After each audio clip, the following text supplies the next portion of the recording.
أشهد أن لا إله إلا الله।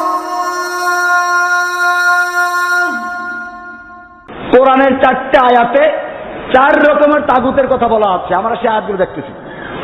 একটা আয়াত হচ্ছে সূরা জুমার 39 নম্বর সূরার 17 নম্বর আয়াত। আল্লাহ বলছেন, ওয়াল্লাযীনা ইজতানাবুত তাগুতা আইয়াবুদুহা ওয়া আনাবু ইলাল্লাহি ওয়াল্লাযীনা ইজতানাবুত তাগুত আইয়াবুদুহা ওয়া আনাবু ইলাল্লাহি লাহুমুল বুশরা।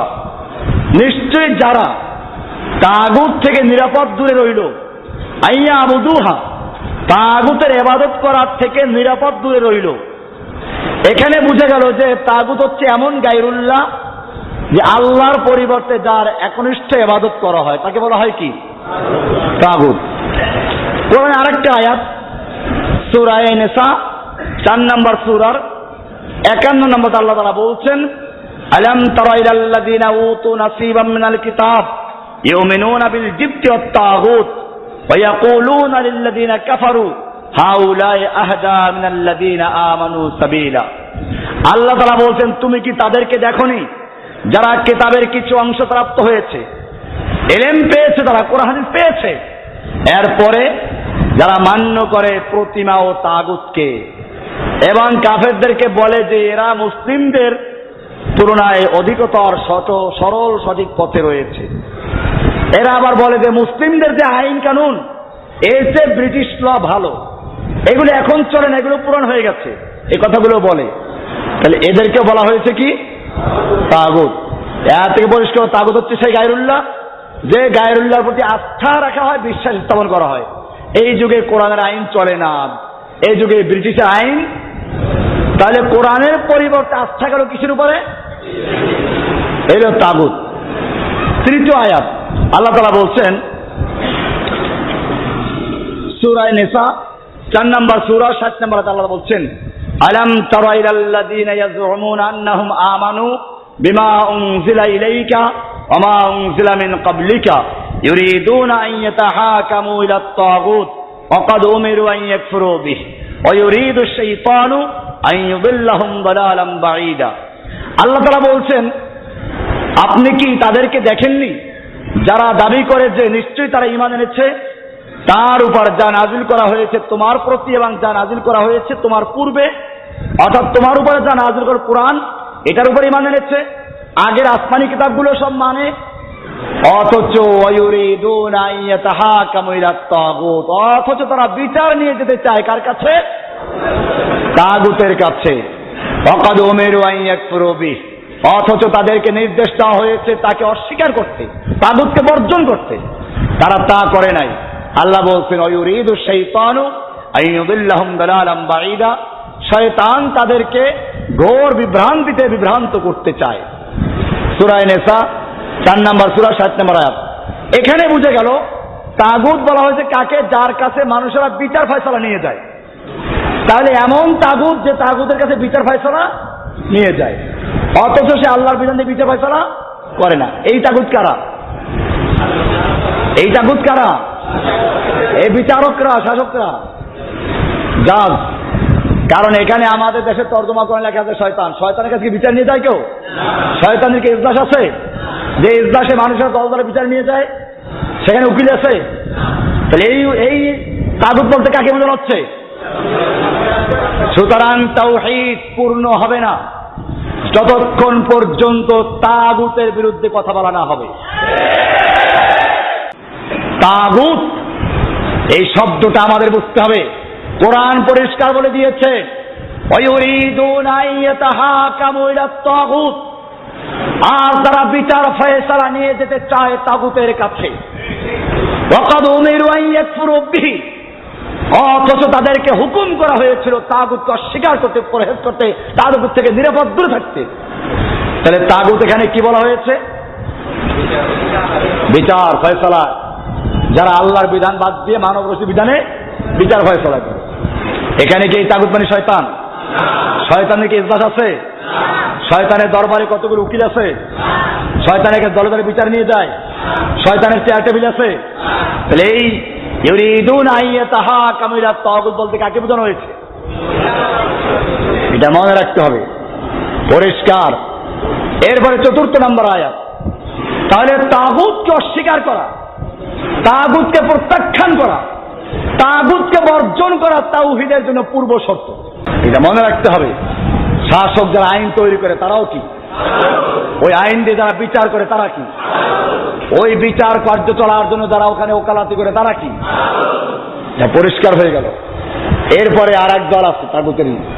কোরআন বলছে সূরা নিসা 4 নম্বর সূরার 76 নম্বর আল্লাহ বলছেন, আল্লাযীনা আমানু ইউকাতিলুনা ফী সাবিলিল্লাহ ওয়াল্লাযীনা কাফারু ইউকাতিলুনা ফী সাবিলিত তাগুত ফাকাতিলু আউলিয়া শাইতান ইন্না কাইদা শাইতানি কানা দাঈফা।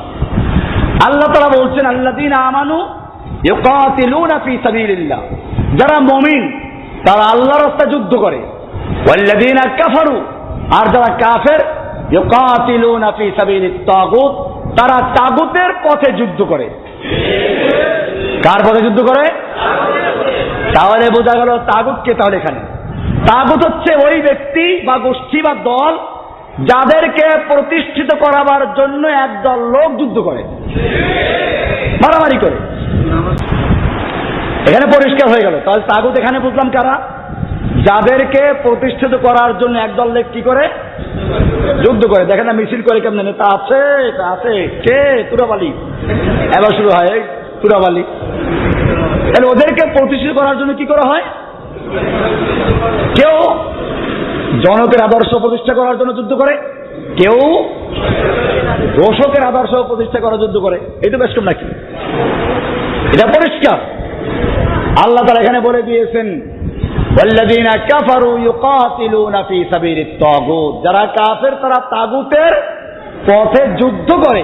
তাহলে বোঝা গেল তাগুত হচ্ছে এমন এক গায়রুল্লাহ, যেই গায়রুল্লাহকে প্রতিষ্ঠিত করার জন্য একদল লোক প্রাণ দিয়ে যুদ্ধ করে। কি করে?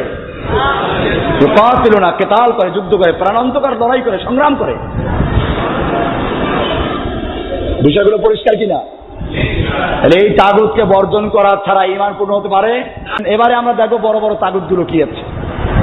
বড় বড় তাগুতগুলো যেমন প্রথম তাগুত শয়তান। প্রথম তাগুতকে তাগুত আমরা বলেছি যে নিজে ইবাদত নেয়, আল্লাহর ইবাদত করার পরিবর্তে সীমা লঙ্ঘন করে যে নিজে ইবাদত নেয়, আল্লাহর দাসত্ব করার সীমা অতিক্রম করে যে নিজে মানুষের দাসত্ব নেয়। তো শয়তানও দাসত্ব নেয়।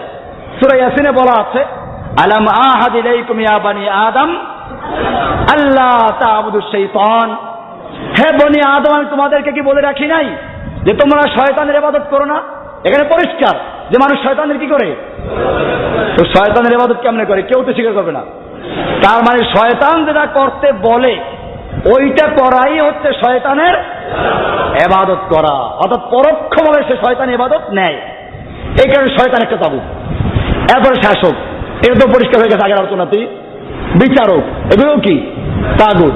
পীর ফকির, এগুলো তাগুত। কেমনে? পীর ফকিররাও ইবাদত তৈরি করে দেয়, তৈরি করে দিয়ে তারপরে তাদের তৈরি করা ইবাদত মানাই মানে কি করা? তাদেরকে ইবাদত দেওয়া, অতএব তারাও তাগুত। তাছাড়া কিন্তু আমি দেখাইলামই যে যেমন যাদের নামে পশু জবাই করা হয়, তাদের নামে মান্নত করা হয়, এগুলো আল্লাহর ইবাদত। এগুলো কি করা হয়? পীরের দরবার থেকে যাওয়ার সময় পিস বাল যায়। হ্যাঁ, এ সমস্ত কি? এগুলো সকলে ইবাদত। অবশ্য পিস বালে যখন ইবাদত না, এগুলো তৈরি করা ইবাদত। এরপরে গণক, জ্যোতিষী, জাদুকর, এরা গায়েব জানার দাবি করে, এগুলো তাগুত। আল হাওয়া, নিজের প্রবৃত্তি, আল্লাহর হুকুম একটা আর নিজের মনে তার একটা। তা আল্লাহর পরিবর্তে ইবাদত করলো কার? ফজর আযান হয়ে গেল, আল্লাহর হুকুম হাইয়া আলাস সালাত, আস-সালাতু খায়রুম মিনান নাওম, চলে আসো।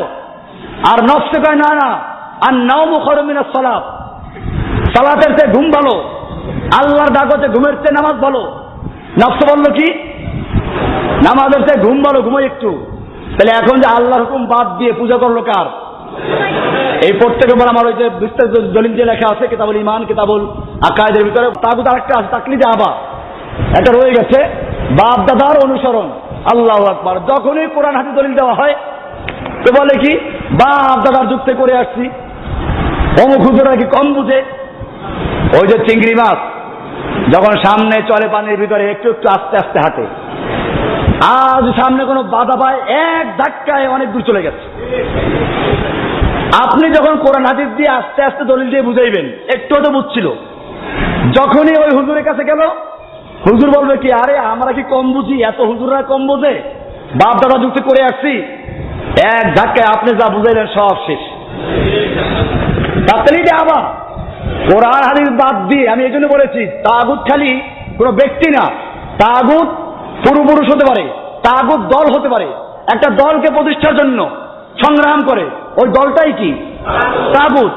একটা মতবাদকে প্রতিষ্ঠিত করার জন্য আল্লাহর মতবাদ বাদ দিয়ে ওটার জন্য সংগ্রাম করে, ওটা কি তাগুত। আল্লাহর কোরআন হুকুম বাদ দিয়ে বাপ দাদার অনুসরণ করে, বাপ দাদার রসম রেওয়াজের, এই বাপ দাদার রসম রেওয়াজটাও কি, এটাকে তাকলিদ আবা। এর উপর আমার দলিল আছে অনেকগুলো। যখনই কোনো নবীদেরকে বলা হয়েছে, নবীরা দাওয়াত দিয়েছেন জাতিকে, তারা বলছে ওয়াজাদনা আলাইহি আবানা, আমরা বাপ দাদার যুগ থেকে কাজটা পেয়েছি, বাপেরা করেছে, দাদারা করেছে, তুমি কি বেশি বুঝো? আমাদের কি মুক্তি নাই? আমাদের কি মুহাদ্দিস নাই? আমাদের সব আছে। আপনি যখন কোরআন সুন্নাহর দলিল দিবেন, তখন সে বলবে কি, আরে তুমি তো কোরআন পড়তে জানো না, তুমি হাদিস পড়তে জানো না, তুমি আরবি পড়ো। আপনি বলবেন যে আমি আরবি টরবি বুঝি না, আমার কাছে নাম্বার আছে আয়াতের, আগে বলেন যে এটা কোরআনে নাই, তাহলে আমি তৈরি করবো। আমি যেটা বললাম সেটা কোরআনে আছে কিনা যে বলেন আপনি। আমি পড়তে পারি কি পারি পরের কথা, আমি যেটা বললাম সেটা কোরআনে আছে কিনা, হাদিসে আছে কিনা। যদি বলেন নাই তো বলেন নাই, লিখে দেন, জীবনে লাগবে না, কারণ জানে কোরআনে আছে। আপনাকে বোকা বানাবার জন্য খালি ধাক্কা মারছে একটা। এরা কোনো দলিল পেশ করতে পারবে না ইনশাআল্লাহ।